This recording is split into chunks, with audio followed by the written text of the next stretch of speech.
ആൾക്കാർക്ക് ആർക്കും ഒരു വിഷമല്ല.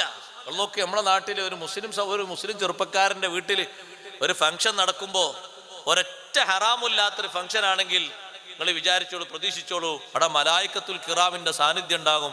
എല്ലാ സംഗതികളും മഖ്ബൂലായിരിക്കും. 10 ലക്ഷം ആളുകളൊന്നും വേണ്ട, 1000 ആളുകൾക്ക് ഭക്ഷണം കൊടുത്ത് സൽക്കരിച്ചിട്ടുണ്ടെങ്കിൽ ആ 1000 ആൾക്കും ഭക്ഷണം കൊടുത്തതിന്റെ കൂലി അല്ലാഹു തആല തരും.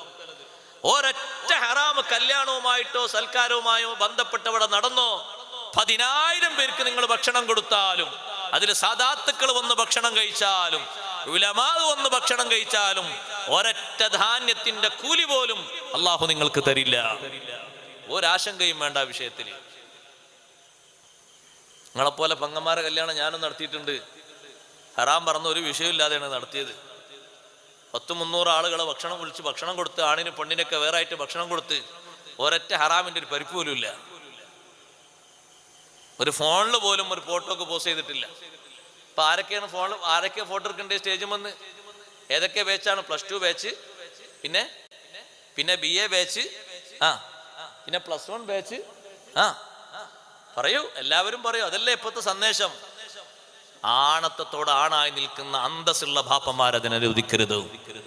ഈമാനിന്റെ ചെറിയ തരി നിങ്ങളെ ഖൽബിൽ അല്ലാഹു ബാക്കി തന്നിട്ടുണ്ടോ?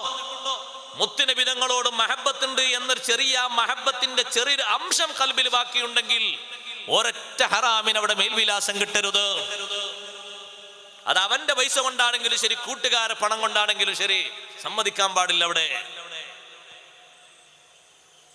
നബി സല്ലല്ലാഹു അലൈഹി വസല്ലം തങ്ങളിൽ ദീൻ പഠിച്ച സ്വഹാബി അബ്ദുല്ലാഹ് ബിൻ മസ്ഊദ് റളിയല്ലാഹു അൻഹു കല്യാണത്തിന് പോയി.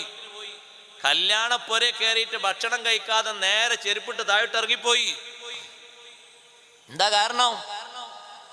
ആണും പെണ്ണും ഒരുമിച്ച് കൂടിയതല്ല, ഒറ്റ ഹറാമാണ് കാരണം.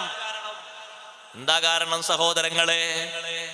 ഇതുപോലെ വിരിച്ച് വെച്ച വിരിയില്, ഇതുപോലെ ഡെക്കറേഷൻ ചെയ്ത ഡെക്കറേഷനിൽ ജീവനുള്ള ജീവിയുടെ ഫോട്ടോ കണ്ടുപോയി.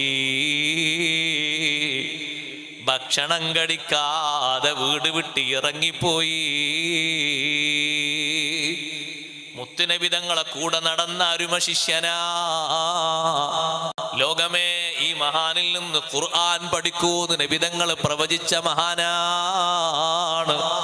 നാളെ ഖബറിലെത്തുമ്പോ ഇബ്നു മസ്ഊദ് തങ്ങൾക്ക് ഇബ്നു മസ്ഊദ് തങ്ങളുടെ ഖുർആനോത്ത് തുണയാകുമെന്നും, ഖുർആനോത്തിന്റെ പേരിൽ ഒരു കാത് അബൂജഹൽ അരിഞ്ഞെടുത്ത മഹാനാണ്.